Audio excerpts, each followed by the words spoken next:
হযরত আবু বকর সিদ্দিক, ওমরে ফারুক নবীজির সামনে একবার জীবনে আওয়াজ একটু ভারী করে লাইছে, উঁচা একটা কথার তর্ক করতে গিয়ে জোরে কথা কয়ে ফেলছে। আল্লাহ তাআলা আস্তা সূরা নাজিল করে বলছে, সাবধান। কিতা ঘটনা কিতা? কার সামনে কথা বড় করলা? এই কার সামনে কথা বড় করলা? সরাসরি আবু বকর ওমরের মতো সাহাবীকে বলছে, শোনো, বেখেয়ালিতে এমন ভুল করো না যে ভুলের কারণে হতে পারে সারা জিন্দেগীর আমল একসাথে শেষ হয়ে যাবে। আন তাহবাতা আমালুকুম ওয়া আনতুম লা তাশউরুন, অথচ টেরও পাইবে না। সেই পর শেষ পর্যন্ত হযরত আবু বকর সিদ্দিক রাদিয়াল্লাহু তাআলা কিছুদিন এত আস্তে কথা বলতেন যে নবীজি আবার ডাককে আনতে হইতো, আবার কও কিতা কইছো বুঝি না।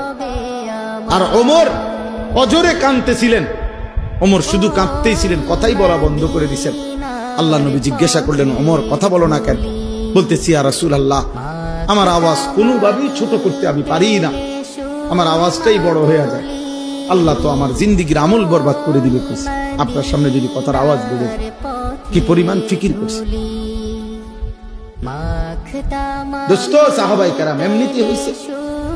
আখিরাত এত মামুলি মনে করে ফেলছেন আপনারা? আখিরাত মামুলি?